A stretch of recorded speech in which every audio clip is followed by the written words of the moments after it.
نبی پاک علیہ الصلوۃ والسلام نے ایک بار صحابہ کرام سے سوال کیا، بتاؤ مفلس کون ہے؟ اچھا، صحابہ نے بھی وہی جواب دیا جو شاید ہم سارے جواب دیں۔ اگر میں آپ سے پوچھوں بتاؤ غریب کون ہے، مفلس کون ہے، تو آپ کہیں گے جس کے پاس پیسے نہیں ہیں۔ صحابہ نے کہا حضور جس کے پاس درہم و دینار نہیں ہے وہ مفلس ہے۔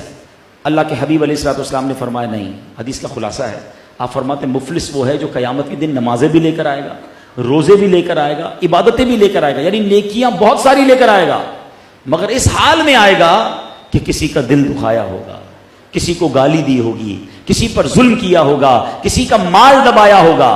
آج لوگ کہتے ہیں بھائی میں نے نہیں دینے پیسے، جو کرنا ہے کر لو۔ آج کوئی کر نہیں سکتا نا، تو ایک دن آئے گا جب تمہارے اوپر جب انصاف ہوگا نا اللہ کی بارگاہ میں۔ اب آقا فرماتے ہیں وہ سارے لوگ کھڑے ہوں گے، کوئی کہے گا یا اللہ اس نے مجھے گالی دی ہے، وہ نمازیں لے جائے گا، کوئی کہے گا یا اللہ اس نے مجھ پر ظلم کیا، سب کے سامنے ذلیل کیا تھا، وہ روزے لے جائے گا، کوئی کہے گا یا اللہ اس نے میرے پیسے دبائے تھے، وہ حج لے جائے گا۔ آقا فرماتے ایک ایک کر کے لوگ اس کی نیکیاں لے جائیں گے، مگر بندے اتنے سارے ہوں گے کہ نیکیاں ختم ہو جائیں گی، ابھی بھی حق باقی رہے گا۔ اب کیا ہوگا؟ اللہ تو انصاف فرمانے والا ہے نا، اس کی ساری نیکیاں چلی گئی مگر ابھی بھی حق لینے والے باقی ہیں۔ نبی پاک فرماتے ہیں پھر ان لوگوں کے گناہ اس کے سر ڈالے جائیں گے۔ ادھر کرنسی جو ہے نا، جنہیں کرنسی کہہ لیں، مال کہہ لیں، وہ اعمال ہی ہوگا، پلس میں وہ ہوگا جس کی نیکیاں زیادہ ہیں، مائنس میں وہ ہوگا جس کے گناہ زیادہ ہیں۔ تو فرمایا ان لوگوں کے گناہ اس کے سر ڈالے جائیں گے، اور پھر اعلان ہوگا کہ اس شخص کو جہنم میں ڈال دیا جائے۔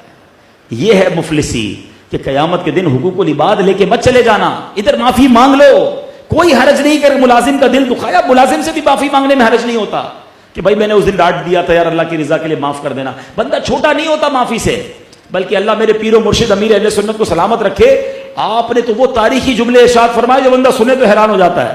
آپ فرماتے ہیں اگر شوہر نے بیوی کے ساتھ زیادتی کی ہے، وہ عورت ہے بھائی لیکن دل وہ بھی رکھتی ہے، وہ کہاں جائے گی بیچاری؟ جو منہ میں آیا، مارکیٹ میں نقصان ہوا گالیاں وہ سنتی ہے، یہ نہ کیا کرو۔ آقا امیر اہل سنت فرماتے ہیں اگر شوہر نے بیوی کے ساتھ ناحق زیادتی کی ہے، شوہر کو بیوی سے معافی مانگنی ہوگی۔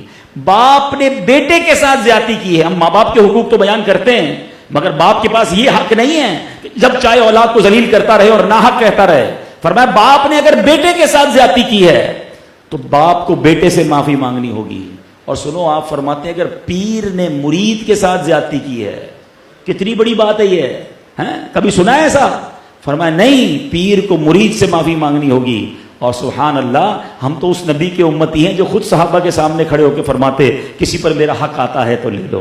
واقعہ یاد نہیں کہ ایک صحابی نے کہا حضور میں نے بدلہ لینا ہے، صحابی رسول ہیں، حضور میں نے بدلہ لینا ہے۔ صحابہ حیران، یہ بدلہ کیوں لے رہا ہے؟ کہ حضور ایک بار آپ صف درست کر رہے تھے، آپ نے چھڑی سے میرے پیٹ پہ چھڑی ماری، میں آپ سے بدلہ لینا چاہتا ہوں۔ اللہ اکبر، نبی پاک نے فرمایا آؤ بدلہ لے لو۔ کہتا ہے نہیں حضور، جب آپ نے چھڑی ماری تھی میرا کرتا نہیں تھا پیٹ پر، پیٹ ننگا تھا، اپنا کرتا اوپر کیجئے۔ اللہ کے حبیب نے کرتا اوپر کیا، صحابہ کی چیخیں نکل گئیں کہ یہ کیا کرنے جا رہا ہے، مگر وہ بھی تو دیوانے تھے، انہوں نے بدلہ نہیں لینا تھا، دوڑتے ہوئے آئے اور نبی پاک سے لپٹ گئے۔ کہتے حضور تمنا یہ ہے، جنگ ہونے والی ہے، مرنے سے پہلے میرا جسم آپ کے جسم سے چھو جائے، پھر مجھے کسی آگ نے نہیں جلانا ہے۔ لیکن ایٹیٹیوڈ، انداز، اللہ کے حبیب اعلان کر رہے کسی کا حق آتا ہے تو لے لو، ہمیں معافی میں شرم آ رہی ہوتی ہے، یار ملازم سے معافی مانگوں گا تو میری ویلیو کیا رہے گی، بیوی سے میں معافی مانگوں گا، میں اپنے بچوں کے سامنے، ارے کچھ نہیں ہوتا، ادھر مانگ لو، اگر ادھر کوئی کھڑا ہو گیا نا سامنے، اس دن مارے جاؤ گے، اس دن معافی نہیں چلے گی کہ یا اللہ اس کو کہہ دے مجھے معاف کر دے، اس دن نیکیاں دینی پڑیں گی۔ اس سے بہتر ہے کہ دنیا میں عاجزی، انکساری، معافی، درگزر، نرمی اپناؤ۔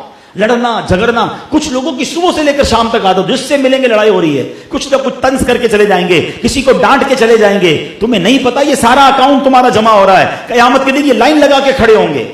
معذرت کے ساتھ میں ایسے بھی بزرگوں کو دیکھا 5 وقت کے نمازی، ماشاءاللہ بڑی اچھی بات ہے، مگر جب مسجد میں جائیں گے کسی سے لڑائی کر کے آئیں گے، کبھی محسن صاحب کو بول رہے ہوں گے، کبھی امام صاحب کو بول رہے ہوں گے، کبھی کسی مقتدی کو بول رہے، یار آپ نماز پڑھتے پڑھتے 4 آدمیوں کو دل دکھا کے آ رہے ہو، قیامت کے دن کیا کرو گے آپ؟ حقوق العباد، حقوق اللہ بہت اچھی بات ہے، مگر حقوق العباد مت بھولو۔